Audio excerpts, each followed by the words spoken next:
AFC Defensive Player of the Week. All by myself.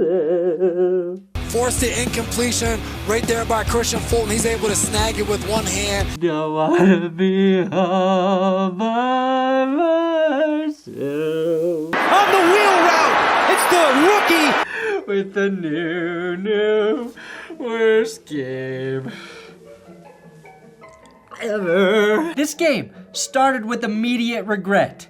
No, not the Bover throw. That sucked. Yes, I'm talking about the magical window we had where the entire football world thought Jim Harbaugh ran to the locker room to poop.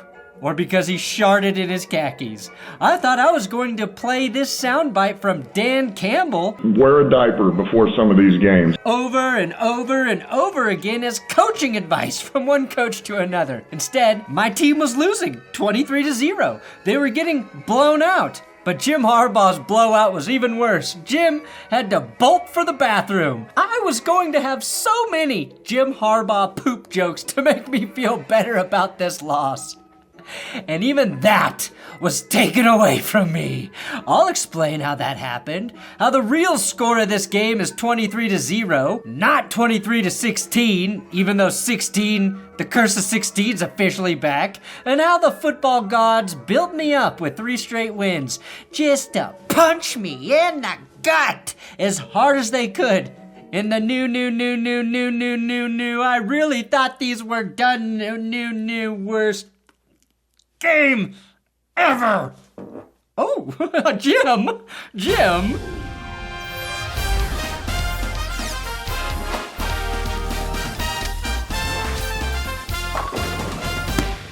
Please subscribe here. Today's episode sponsored by Underdog. You know the deal. 10,000 signups at Underdog, I get $1 million. We have crossed the 2,500 signup mark, but that's not what's cool. Thursday night, Broncos Saints. During that game, Underdog sponsoring the stream, and we are doing a fundraiser for Solving Kids Cancer. So make sure you come back Thursday. All the money raised during that stream will be donated directly to Solving Kids Cancer through YouTube.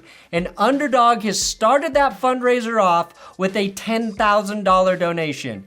Yes, $10K from Underdog to a charity I support to help support causes that are important to me. I've never had a brand do that. Really cool discussion I had with them. Hopefully there'll be more down the road, but I just want to let you guys know, very cool move by Underdog. Thursday fundraiser. We're trying to get to 30K for Solving Kids Cancer.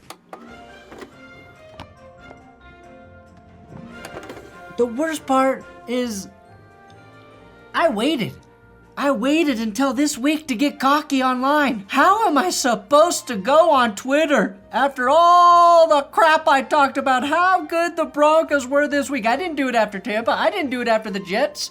3 in a row? I talked a lot of trash. How am I supposed to deal with the trolls? Huh? Why'd you do it to me, Bo? The Chargers do have a defensive lineman that they converted into a fullback. And he's really good, and his name is Matlock. And I swear to God, if he starts solving mysteries, I'm quitting watching football. Tonight's the night you get what you've been asking for. Oh yeah, this loss is definitely my fault, because my curse wheel selected the Broncos this week. Oh, my shoulder kind of nicked it. No! Number lucky 7, the Broncos. Because I'm a man, I accept responsibility for my actions. Sorry. Now, the first 2 minutes of this game were crazy. Third play of the game, just as my Bo Leaf was reaching spiritually orgasmic levels, God himself, it felt like he was inside of me, brought me in close and whispered into my ear, "New worst, bitch," and then dropped me from the Casa Bonita Tower right onto the cold hard pavement. We had our first Bover throw a minute into this game, and our boners were gone. On the 4th play of the game, Pat Surtain, while playing perfect defense, as he does, because that's what he does, lands awkwardly and suffers a concussion. And while we're all wondering, is Surtain okay? Is he okay? We see Chargers head coach Jim Harbaugh going to the locker room. Was he hurt? Was he still running from those Michigan recruiting violations? Colorado does extradite, by the way. Now we know it was an arrhythmia. But at the time, they said illness. And by illness, we assumed diarrhea. Jim Harbaugh has an illness. And the internet concluded he also shit his pants. We should have known, though, that it was possibly mildly serious when they pulled his brother John out of his Ravens press conference to update him about Jim. I gotta take Coach Zach. You said come on. Oh, okay. Although I kind of wish the Ravens head of PR pulled John Harbaugh aside to be like, look, John, we wanted to let you know first there's been an accident with your brother Jim. Oh, God, is he okay? It's bad. We fear he shit his pants on the sideline in Denver. Yes, we thought you needed to know now, and it's just a matter of time before the video evidence of the incident hits Twitter, YouTube, Facebook, and of course, Truth Social. So go home, brief your family, and prepare to be memed. You will not come out of this unscathed, John. But now Jim Harbaugh's not only kicking the Broncos' asses, he's also kicking Atrial Flutter's ass. Atrial Flutter. And then Chargers named defensive coordinator Jesse Minter the interim head coach. His interim job was shorter than Nathaniel Hackett's run as Broncos head coach as Jim Harbaugh came triumphantly returning to the field. He got his red challenge flag back and he was anointed head coach once again. Or as the announcer called it, Flag back, the challenge flag back from Jesse Minter. What did he say? No, never mind. I had just started to gather my bearings of this shit show. No offense, Jim. But what I didn't know was I was about to be subjected to 2.5 more quarters of football brutality. I know guys who went to the electric chair that had a better experience with electricity than I did in this Bolts game. A blown coverage here by Cody Barton, who is famously known for blowing coverages, gave the Chargers a 10-point lead. That's third string running back Kimani Vidal. Sassoon. J.K. Dobbins was also gashing the Broncos defense.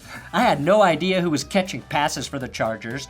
They were literal, who the hell are these guys? Players. Who the hell is Stone Smart? Or Simi Fihoko? Or Darius Davis? Stone Smart? The best defense in the world can't cover a fucking oxymoron? Stone Smart? This is me, whispering loud. Sean Payton's offense in the first half, let's just say it was stone smart. We were 3-2 with the second worst offense on third down in the NFL somehow. We're stone smart, which to be fair is better than being rock dumb. Speaking of rock dumb, how are the Raiders doing? Haha. And no, being slightly not as horrible as the Raiders doesn't make me feel good. How bad was it? I didn't even set that up yet. But that's why everybody's here, dingus. Fine. The first half was terrible. It was like having sex with one of Elon's new robots and claiming you're no longer a virgin. And as soon as it looked like we might get a drive going, Javonte Williams fumbled. Guys, I don't think we're getting 2021 Javonte Williams back. Like ever. And 2021 Javonte Williams wasn't even a 1,000-yard rusher. He had 4 touchdowns and an insane amount of broken tackles. We're living in the past of guys' potential. Our last 8 seasons have sucked so hard, even our good memories are exaggerations of the fucking truth. We're like, hey, remember when we thought Javonte might be on track to be the best? Being on track to maybe being good was pretty cool, right, guys? Even worse, the Chargers were being good sports. Oh, Ladd McConkey was also playing through serious pain, which I have to respect. Quentin Johnston was playing through pain. Respect. And fuck you, the guy helping up my guy. Why are you so nice? I need to hate your guts. It was so bad, Will Dissly was beating our ass. Again. Will Dissly is a blocking tight end.